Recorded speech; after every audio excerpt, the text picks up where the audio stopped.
Good morning, everyone. Thank you for joining me again today. I just came back from grocery shopping and it was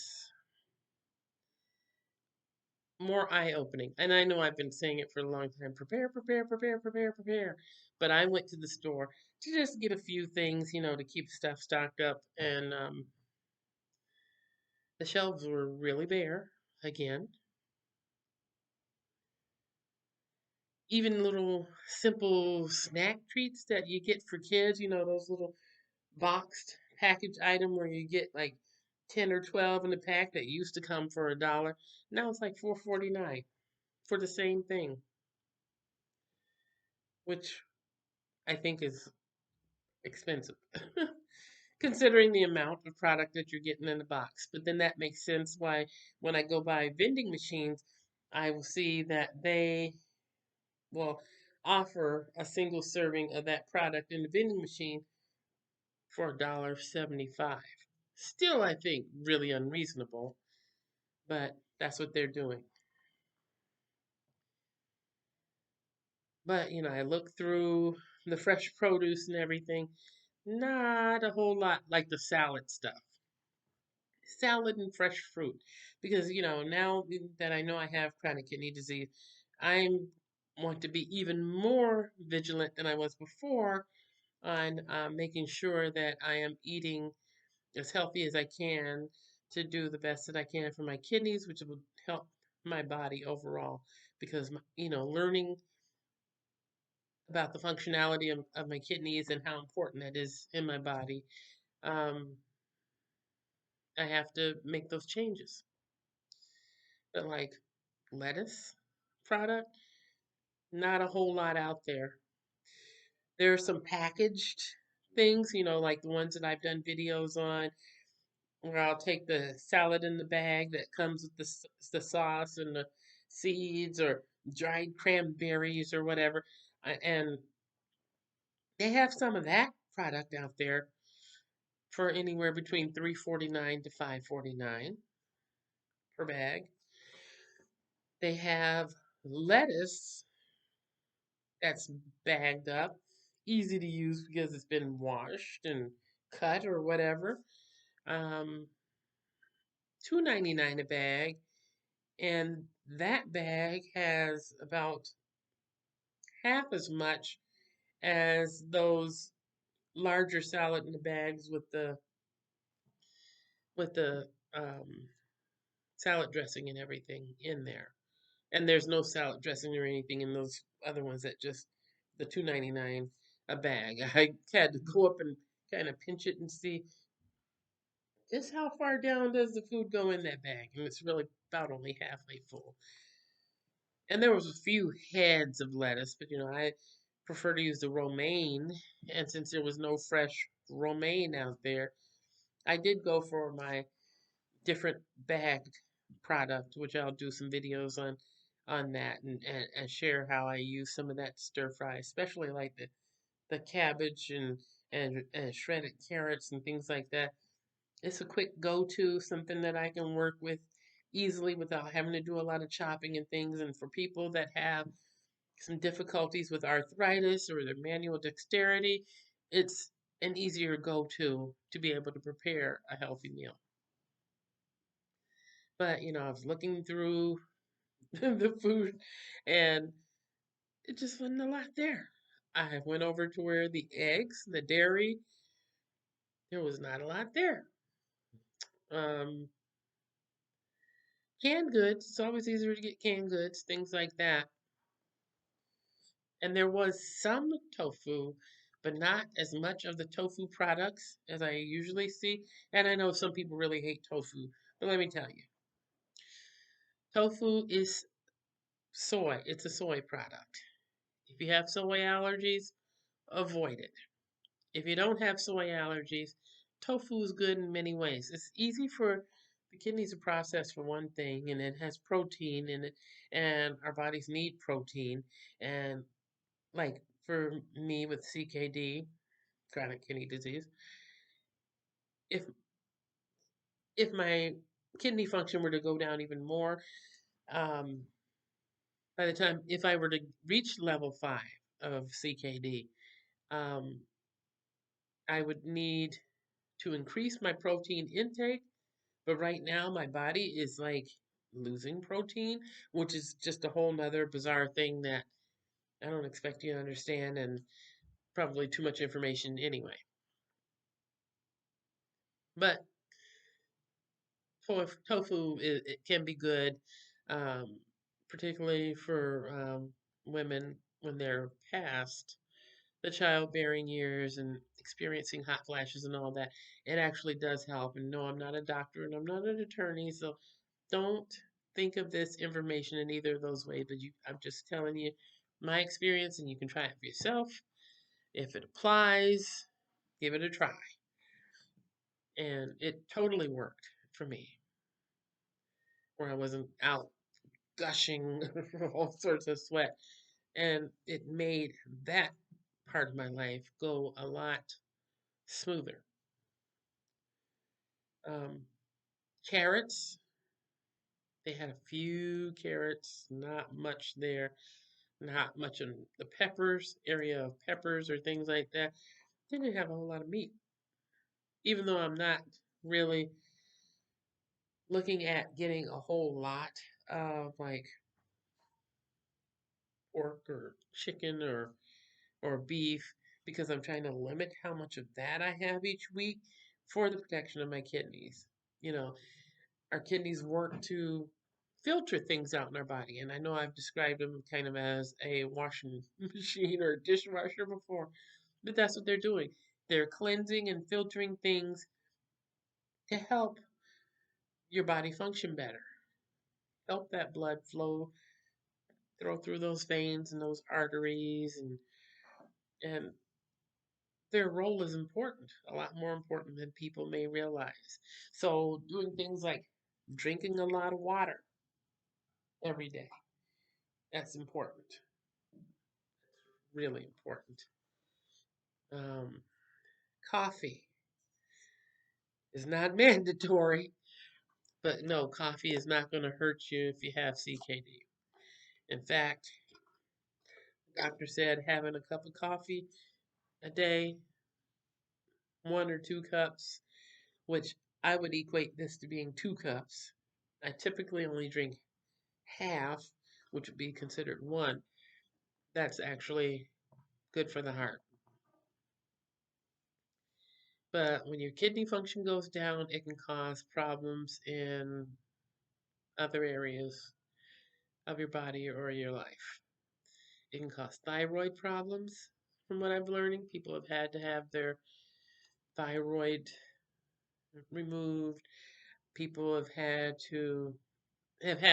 lots of different um, heart conditions and heart problems, which I already kind of have that going on anyway.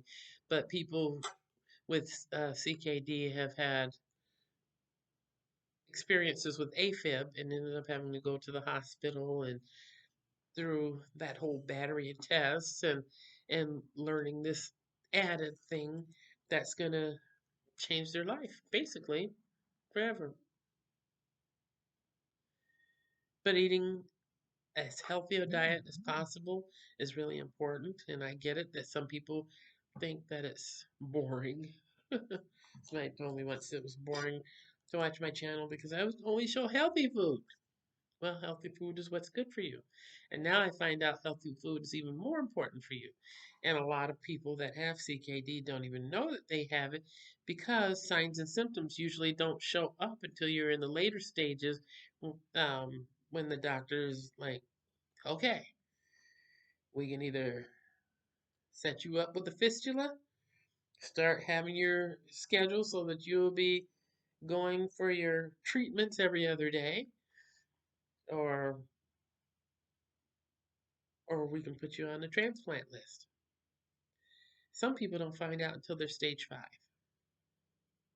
I've talked to many people since I have learned myself, and doctors, love my doctors, but honestly, a lot of them will just matter of factly just say, okay, and your GFR is this, and your this is this, and your this is that, and they'll just tell you like you understand what they're saying, and you're just like, okay, well if the doctor's not saying that anything's wrong, everything must be okay.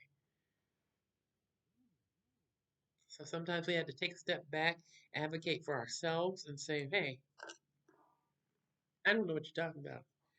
I need you to say it in a language and in terms where I understand what you're saying. What is the GFR? What do those numbers mean? What was on that test that you gave me, and explain to me what each thing means? Because if they went to school for this and they understand this, they need to be able to explain it and not just assume that everybody knows what those numbers mean or that people even know that they have CKD. Because as it turns out, I thought I was the only one, but I have learned recently that there are a lot of people who, when they get that diagnosis, they go back and look through old test results, because if you're going into the doctor for your regular physicals and annual checkups or whatever, and they're doing that blood work, that information on that blood work will tell you a lot about what's going on in your body because the inside of your body kind of gives clues before you're even at the point where you're saying, ouch, that hurts, or something doesn't feel right, or I think I need to see a doctor. So if it's already there in the test and then in the blood work, people need to know because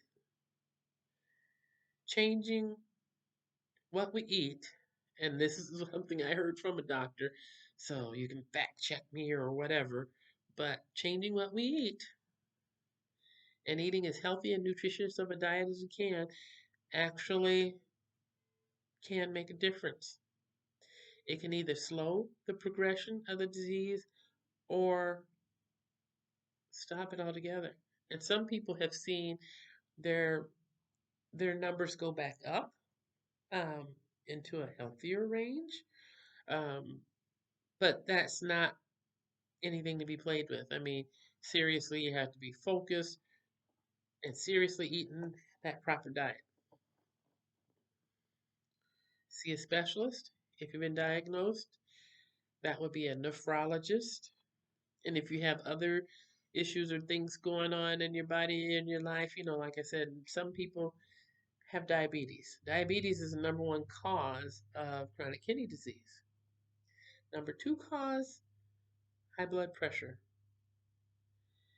Number three cause, NSAIDs, which is the ibuprofen, naproxen, that class of things. Like if you're taking it every day, every day, every day.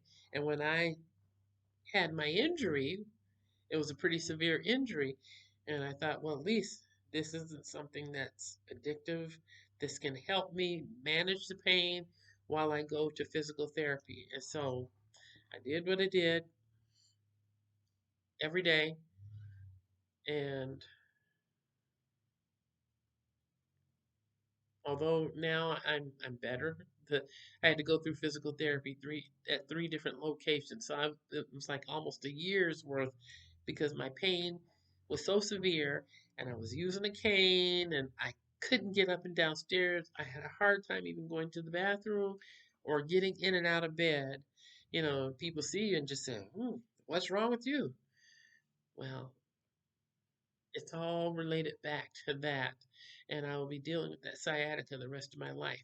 But now, at least, I know how to manage my pain through the physical therapy exercises, especially if I'm able to get into a hot pool and do those exercises.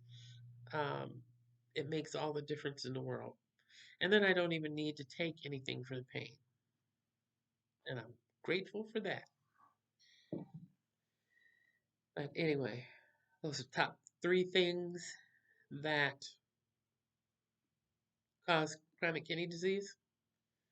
But when a person does find out they have CKD, and you're used to eating a certain way and hitting all those fast food joints and I'm not saying anything negative against any of them. I know I've been down that road. It's real convenient. Convenient food is convenient for a reason, but they're often full of salt, sugar, and overly processed. Processed foods uh, are troublesome because you need to eat as fresh as possible. And maybe you're not able to get fresh. Then you take those cans of vegetables and you take those cans of beans or greens or whatever and you drain them, strain them through a strainer if you have one, rinse them off so you can get some of that extra salt off of that, and then prepare them and eat them.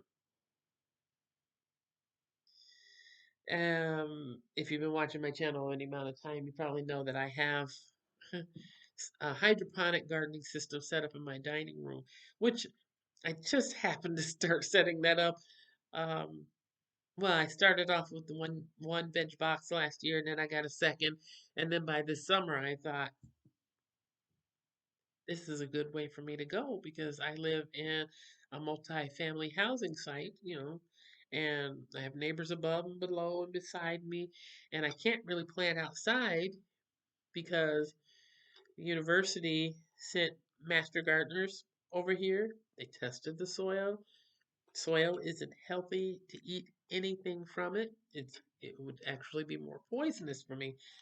But I can grow my own food in my dining room.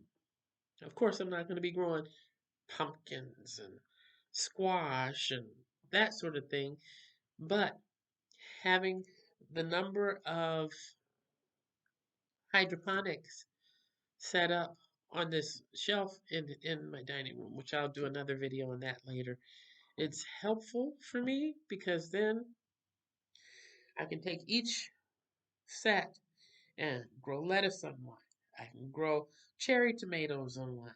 I can grow basil or other herbs. I can grow mint and so I can have options and I can take each set and grow something different and then take what I need as I need it and I can stagger the growth times or whatever so that way it can be continual, kind of a perpetual system.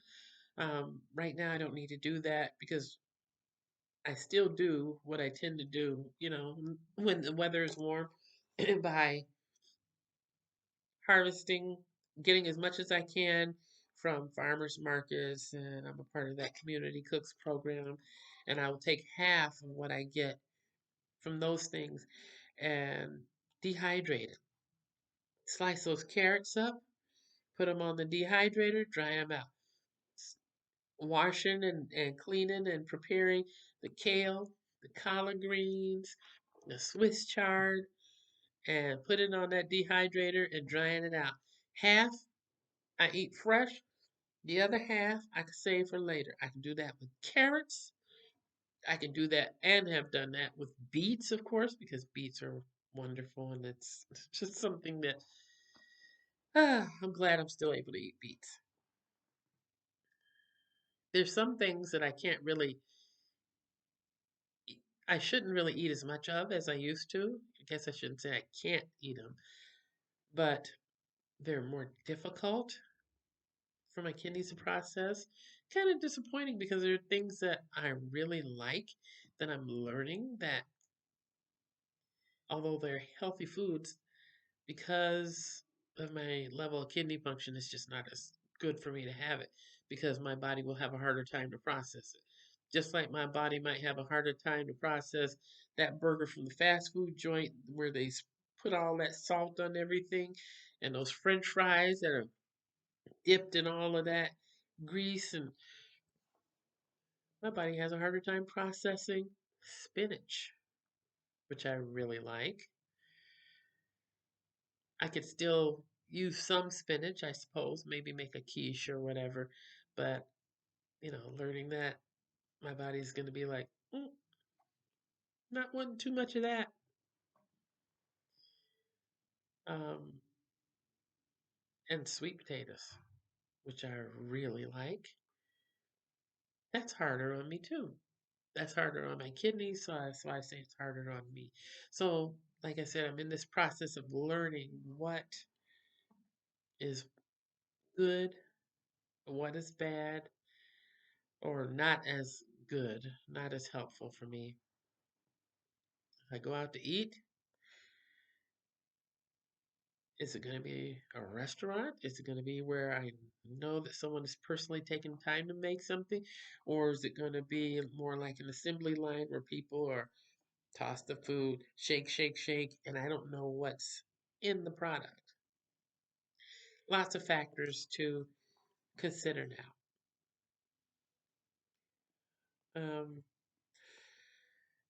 Progress towards the book is coming along really good, and I am looking forward to that getting done and being completed very soon. And I will definitely let you all know when that is done so that you can hopefully reach out and receive a copy of it. But for now, I think that's going to be it. I'm going to go and make breakfast now because I'm hungry. And it's kind of more like brunch time now, but I'm going to make something to eat. Um, and later I'll be back on and can do a nice stir fry out of one of the bag sets. So we'll see that a little bit later. But thank you for joining me. Be good to yourself and those that are around you. And I'll talk to you soon.